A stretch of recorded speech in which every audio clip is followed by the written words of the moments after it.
안녕하십니까. 지역의 이슈를 살펴보는 헬로 이슈 토크입니다. 목포의 청년들이 연대를 통해 지역 사회와 상생하는 방법을 보여주는 곳이 있습니다. 바로 2014년에 꾸려진 사회적 협동조합 함께평화인데요. 지역민과 함께하는 문화 공간을 선보이기도 하고 지역 공동체를 기반으로 한 마을 학교를 운영하기도 합니다. 오늘 이슈토크에서는 목포시 사회적 협동조합 함께평화 이종환 상임이사 모시고 지역과 상생하는 협동조합의 가치에 대해 이야기 나눠봅니다. 어서 오세요. 안녕하세요. 네, 사회적 협동조합 함께평화가 처음에는 지역 청년 활동가들이 모여서 시작됐다고 들었습니다. 어떻게 처음 함께평화가 꾸려지게 됐는지 그 이야기부터 들어보겠습니다. 네, 벌써 9년이 흘렀네요. 2014년도에 교육문화생활공동체 목포지역협동조합 함께평화라는 이름으로 20명의 발기인들이 모여서 협동조합을 처음 논의를 시작하게 되었습니다. 네. 사실 지금도 마찬가지지만 그 당시에는 신자유주의 경제구조 속에서 양극화된 불평등 그리고 사회구조적 모순 이런 것들을 어떻게 해결해볼까 하면서 새로운 방식의 공동체가 필요하다. 그 방식이 협동조합이었다라는 생각으로 이런 방식으로 한번 지역과 우리의 미래 그리고 지역의 청년들 한번 같이 고민을 해보자라는 생각으로 모이게 되었습니다. 네. 그런데 사실 다들 우리가 알다시피 나이가 어린 20, 30대의 청년들이 모여서 하는 부분은 아니었고요. 우리 사회가 갖고 있는 구조적 모순, 거기에 대해서는 모든 사회적 약자들, 그래서 불평등의 피해를 극심하게 받고 있는 모든 사람들을 사실 저희들은 청년이라고 이렇게 정의를 하고 있거든요. 네. 그래서 그런 분들이 같이 모여가지고 함께 협동조합을 꾸렸습니다. 네. 함께평화를 지역사회 공헌형 협동조합이라고도 표현을 하시던데요. 청년들의 공동체에서 사회적 협동조합으로 전환하게 된 어떤 계기가 있으셨나요? 네, 협동조합은 우선 기업입니다. 네. 그리고 영리사업장이고요.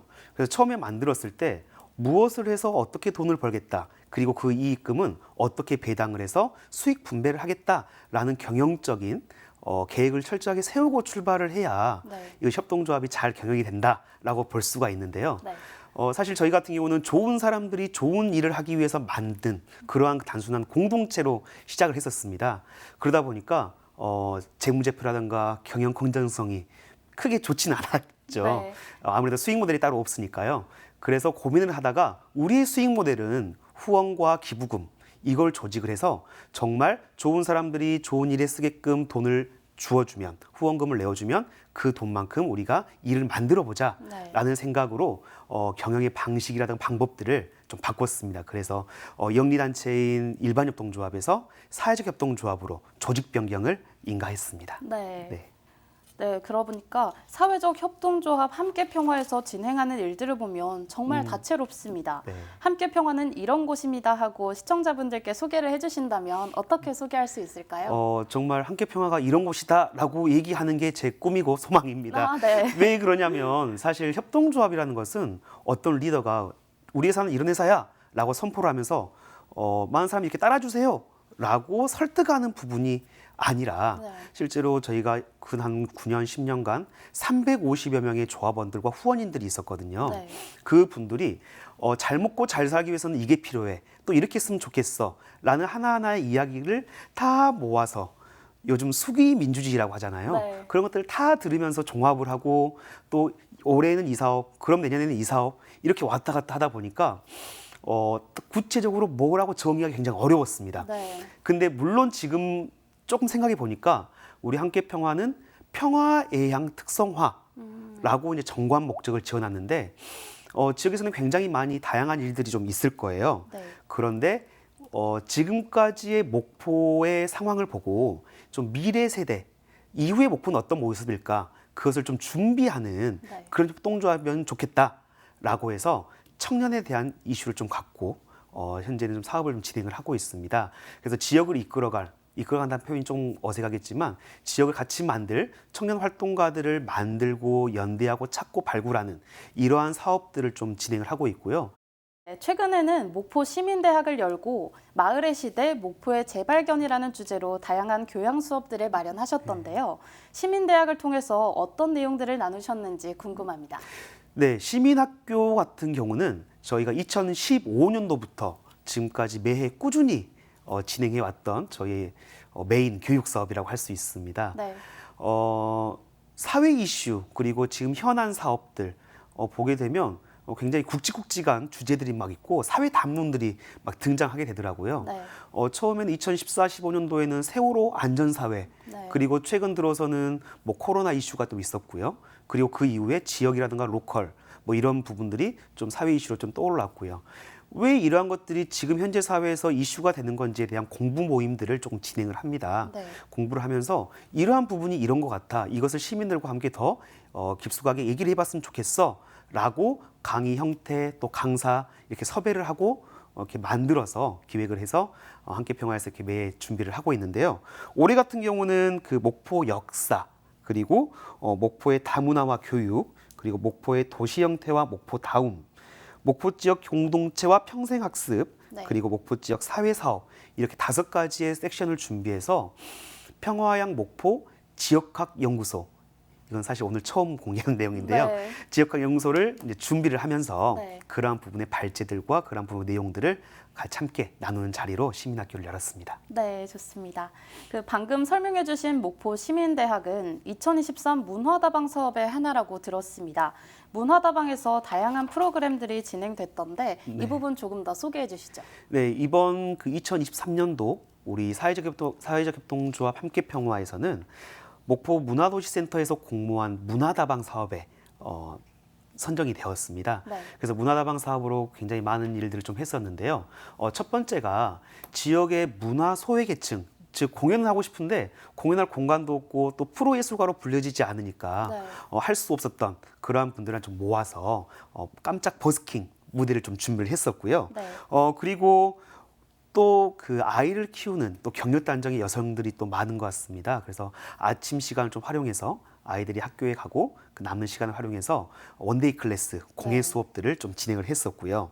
그리고 또 지역 문화, 이래 가면 어떻게 하겠어? 라는 네. 그런 잡담회 이런 것도 준비했었고 또 아까 말했던 시민학교 이런 것들을 준비를 해서 사실 주제라든가 내용 이것도 있겠지만 많은 다양한 사람들이 문화예술 사각지대에 있는 사람들의 주체로 형성할 수 있는 그러한 프로그램들을 좀 기획했습니다. 네. 이렇게 말씀을 들어보니까 목포 지역민분들께 어떤 문화를 선보일까, 또 시민들이 어떻게 하면 서로 연결되고 상생할까 이런 고민을 많이 해오신 것 같습니다. 어떠신가요?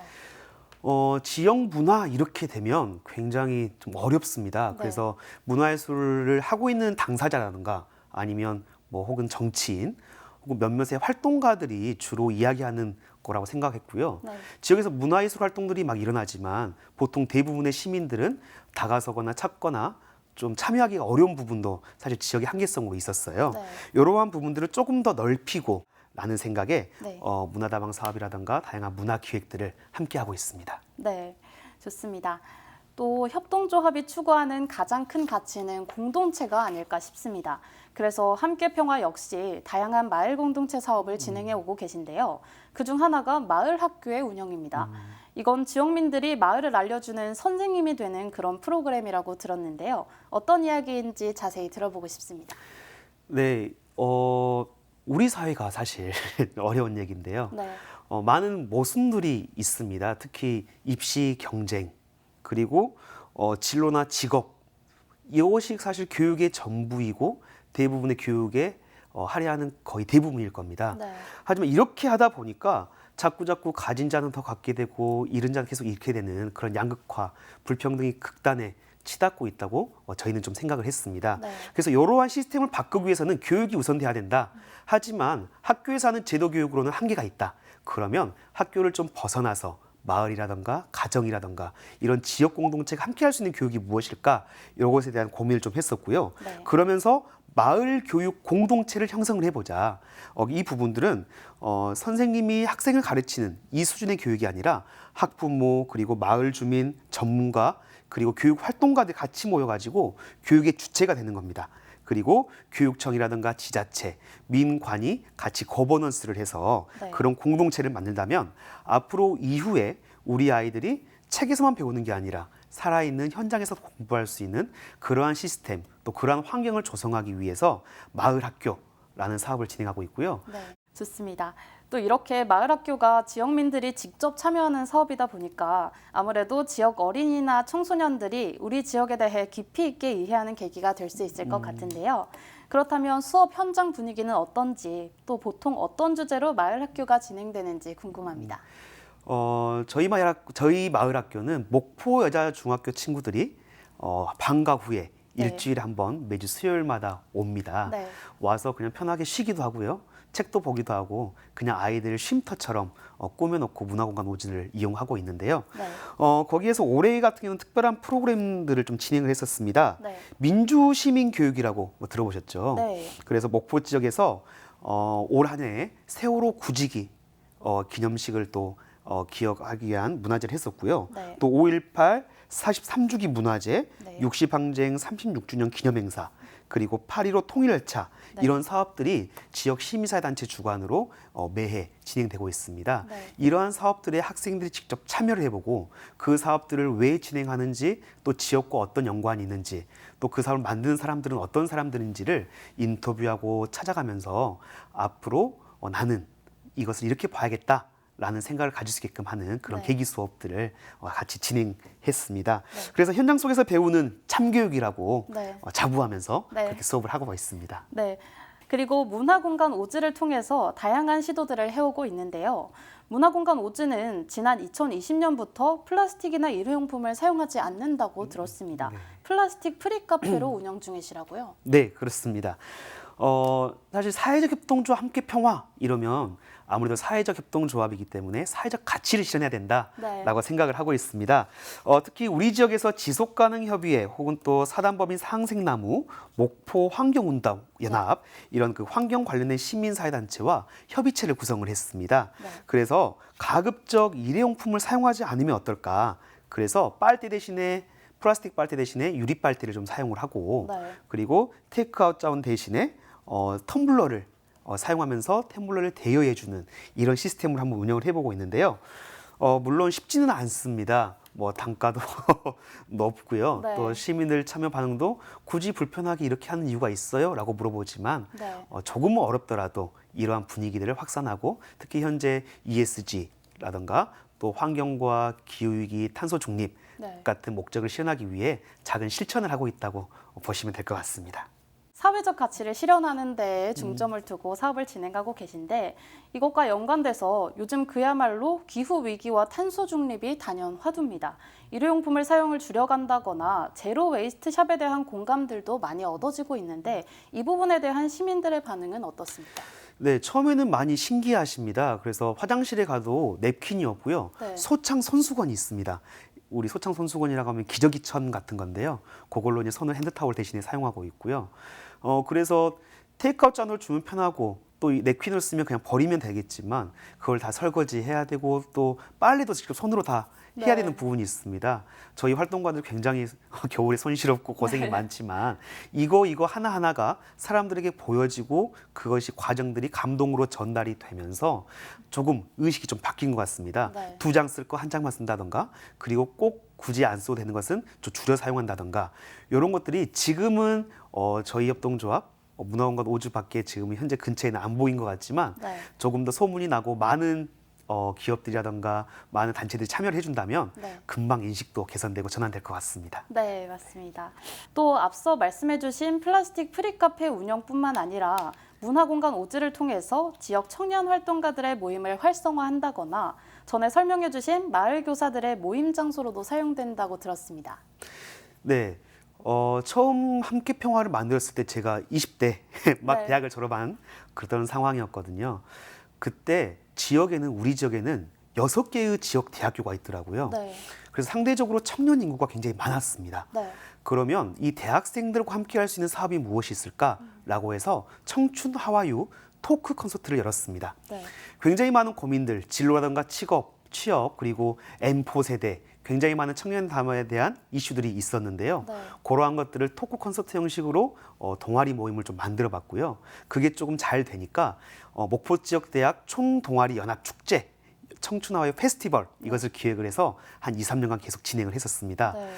그러다 보니까 청년들이 이 공간은 우리들이 그냥 놀 수 있는 공간이야. 이 공간 가면 보드 카페라든가 뭐 유흥을 할 수 있는 그런 술집 이런 거 말고도 네. 건전하게 놀고 얘기할 수 있는 공간이야라고 인식이 좀 바뀌어졌고요. 네. 그 이후에 뭐 청년 발전 기본 조례, 뭐 청년 기본법, 청년 센터 이런 것들이 등장하면서 저희와 함께했던 청년들이 굉장히 많은 의견들을 제출을 할 수가 있었습니다. 네.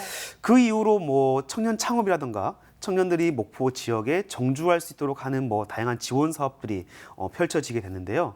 혼자는 하기 힘든 것들을 네트워크를 통해서 혹은 또 청년들의 상인회 이런 모임을 통해서 지역에서 지속 가능한 그런 일들을 하기 위한 그런 공간으로 그런 사업들로 함께 하고 있습니다. 지역 청년 그리고 지역민들이 서로 소통하면서 지역도 발전하고 자신도 성장해가는 활동들을 이어가고자 노력하고 계신데 사회적 협동조합 함께평화가 관심을 두고 있거나 공론화해보고 싶은 우리 지역의 이슈나 화제가 있는지 궁금합니다. 네, 굉장히 다양한 부분에 굉장히 다양한 공론화가 필요하다고 생각합니다. 네. 첫 번째는요, 아무리 좋은 정책이나 지원 사업이 있어도 그것을 행하는 주체, 바로 사람이 없으면 힘든 것 같습니다. 네.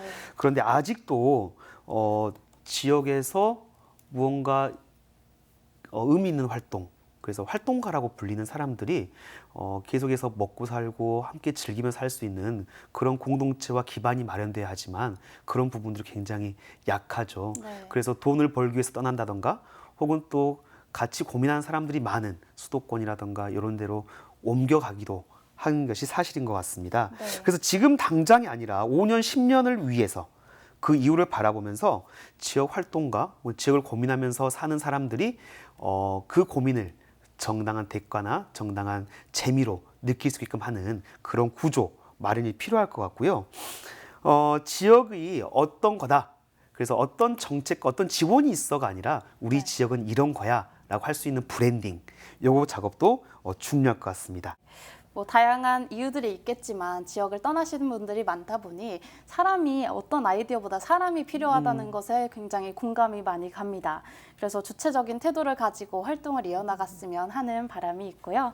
네, 어느새 2023년 한 해가 저물어 가고 있습니다. 내년도 사회적 협동조합 함께평화의 목표나 활동 계획이 있다면 어떤 것이 있을까요? 네, 내년에는 사회적 협동조합 함께평화가 10년째가 되는 날입니다. 네. 네, 강산도 변했는데요. 과연 어떻게 변할지 굉장히 긴장이 네, 되는데요. 기대됩니다. 그동안의 성과들을 잘 모아보겠습니다. 그래서 네. 그 성과들을 가지고 지정 기부금 단체로서 많은 기부 후원들을 좀 조직을 해보려고 합니다. 네. 그래서 후원금은 지역 기획 사업, 그래서 목포 지역에 필요한 공적인 사업에 좀 사용할 수 있게끔 하고요. 그래서 새로운 활동가들을 좀 발굴해서 민관 거버넌스의 역할, 네. 그리고 마을 공동체 사업에 대한 마중물, 그리고 문화행사나 문화기획 등 다양한 시도를 좀 해보려고 합니다. 네. 사실 중소도시에 200명 이상의 조합원들이 이렇게 함께 하고 있다는 게 사실 쉽지가 않은 일이거든요. 네. 그래서 함께 해준 조합원들에게 너무 감사하고요. 네. 그런 분들의 이야기들을 한번 담아보는 책도 한번 출판해보고 싶은 게 네. 내년의 소망입니다. 네, 좋습니다. 또 내년에는 10년을 맞이하는 만큼 또 그에 걸맞는 많은 활동 계획들을 가지고 계신 것 같습니다. 네, 마지막으로 지역민분들께 전하고 싶은 이야기가 있다면 한 말씀 부탁드립니다. 네, 우리는 뛰어난 리더를 기대하는 것도, 그리고 세상이 바뀔 수 있는 급진적인 정책 변화도 네. 사실 누군가 대신해 준다는 이런 생각도 이제는 과감히 좀 버려야 될 때가 아닌가 네. 싶습니다. 나 혼자는 하기 어려운 일들도 함께하면 가능하고요. 그 실험을 혹은 또 이렇게 확신을 갖게 되는지 벌써 10년째가 네. 된 것 같습니다. 미래 세대를 위해서 좀 과감하게 후원했으면 좋겠습니다. 그리고요, 지금 현재 가장 민주적이고 가장 합리적인 공동체 방식이 협동조합이 아닐까 이렇게 생각을 해보는데요. 네. 협동조합, 사회적 경제 기업, 여기에 많은 관심과 참여 부탁한다는 말씀 꼭 전해드리고 싶습니다. 네, 오늘 말씀 여기까지 듣겠습니다. 감사합니다. 네, 고맙습니다. 지역 안에서 지역민과 함께 더불어 살아가는 다양한 방법을 고민해 오고 계신데요. 앞으로도 지역 공동체를 활성화할 수 있는 다양한 제반 사업들 멋지게 이어가 주시길 응원드립니다. 오늘 이슈 토크는 여기서 마칩니다. 함께해 주신 여러분 고맙습니다.